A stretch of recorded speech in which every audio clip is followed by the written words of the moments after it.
Hello, I've hit clear screen and I've changed the text color to white to make it easier for you to see against the famous blue background.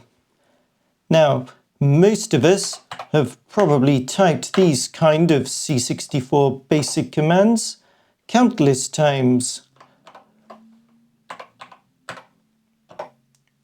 But did you know they come with built-in abbreviations? That's right. BASIC comes with its own built-in shorthand. I'll show you in just a moment.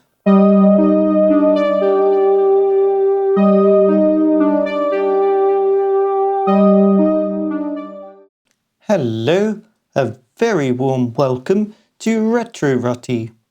Today I'm using my Commodore 64 Ultimate, and most days I have Jiffy DOS activated, but none of that matters. Everything shown in this video will work on a stock off-the-shelf Commodore 64, any model, or in an emulator such as Vice with the default config. Let's look at some of these basic shorthands. You saw me type list the full way. Now let's take a look at this. It lists our program just the same. You saw me run the program earlier by typing run the full way. But now, let's do it the shorthand way. Run, just R and then one other character. Voila. But there's plenty more than that. The clear majority of all keywords in Commodore BASIC have a shorthand version. There's a few notable exceptions where you do need to type the full word, but easily the majority of words in the language have an abbreviated form. Shall we take a look at some more? So peak can become simply P and then shift and E.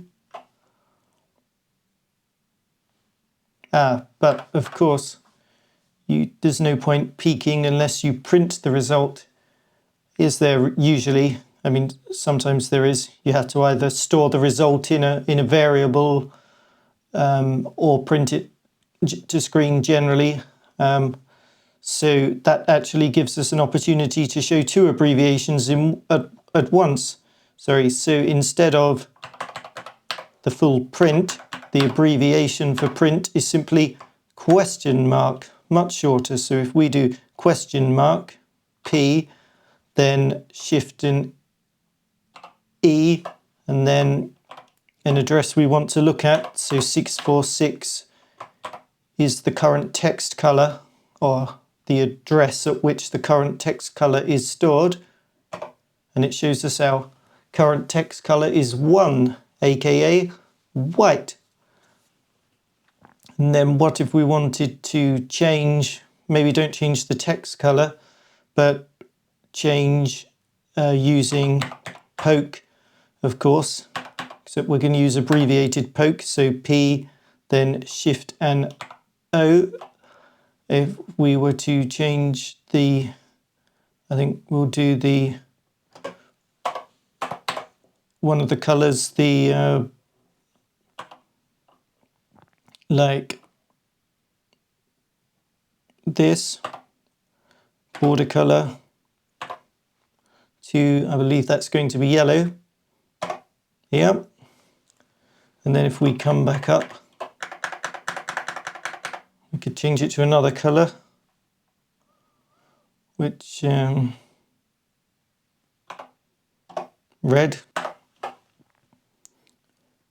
What if we wanted to write a new program? The one I had loaded was from a disk file, remember, so although it will be wiped from memory, it won't be lost altogether. We can retrieve it from the disk So new is one of those rare commands for which there is no abbreviation. So you can't just type N and then hold down a key. You do actually have to type new every time. So we do that, but then we can use our abbreviated form of list to see, yep, that there's no program in memory anymore because we type new. So now if we were to type a very short new program, I should have inserted a line above that, so we'll use an earlier line number.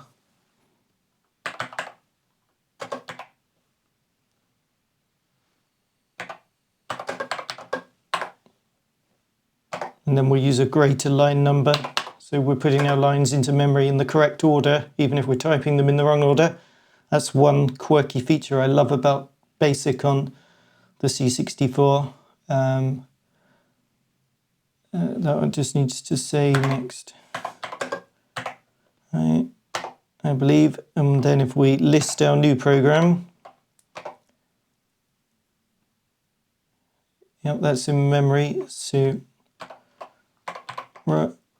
if we R, then Shift and U. So we may want to save this new program to the disk. So we can of course type out save in full, or we can abbreviate save with the S, then Shift and A, and then a file name in quotes, like, doesn't really matter what it is, comma, save to drive 8.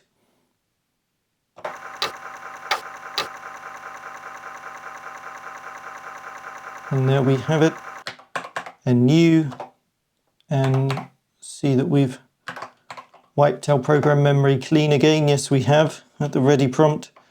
So now if we want to load that from disk, we can shorten load to just this. And then load from drive 8 this time, device 8. Yeah. List. Create some space and run. Now I've just shown you a small number of examples, very short, relatively trivial examples of the shorthand fun you can have in C64 BASIC, but you'll be pleased to know that there's a comprehensive guide to every abbreviation available in the Commodore 64 Ultimate Official User's Manual, and I'm relatively sure that there was in the original C64 manual as well, although you may not wish to quote me on that because I don't have one immediately to hand. It's a while since I've looked at one, but in the Ultimate manual for the new product, it's certainly a full table. I'll show you my personal hard copy, but the good news is if you don't have one, it's now a freely available download to anyone, whether you own the machine or not, from the Commodore official website. It's a very nice PDF document, very good quality, and you have a complete appendix on, well, you have several appendix on on all the fantastic stuff that BASIC can do, but I think it's Appendix B is on these basic shorthands, a full table of every one.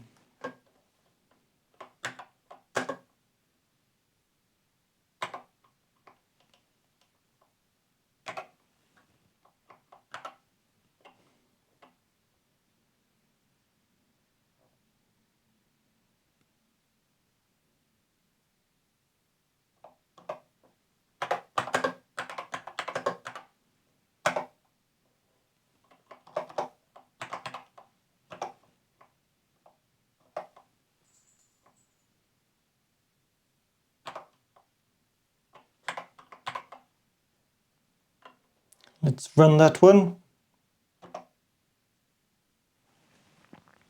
So you can use the question mark as an abbreviation for print.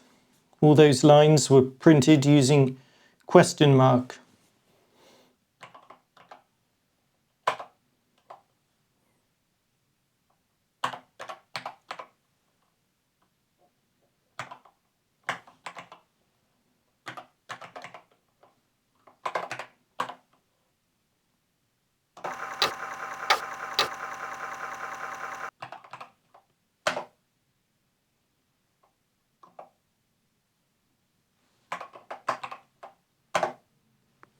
Seeing this table of abbreviations reminded me of the unique rubber keyboard on a Sinclair Spectrum, where each basic command is assigned to a key on the keyboard for one press, one token, basic program entry. Barely typing at all, except for when you want to insert numbers or strings.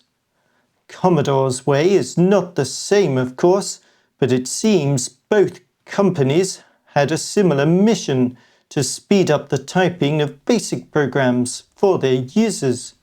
An interesting contrast of approaches. We'd love to hear your thoughts on this comparison. As always, friends, Retro Rottie needs you. Are you keen to try these basic abbreviations at home? Or are you already an experienced expert in them since the 80s? We'd love to hear from you in the comments either way. Did you know some of these abbreviations, such as run and list, work exactly the same on the Commodore 128, but in general you should assume that many things are different in the C128's basic version 7. It has many more commands built in, so I guess it wasn't easy to make all the abbreviations backwards compatible with the C64. We've only ever shown a fleeting glimpse or two of C128 BASIC on Retro Rottie to date, but we hope to make a video about that other classic Commodore very soon.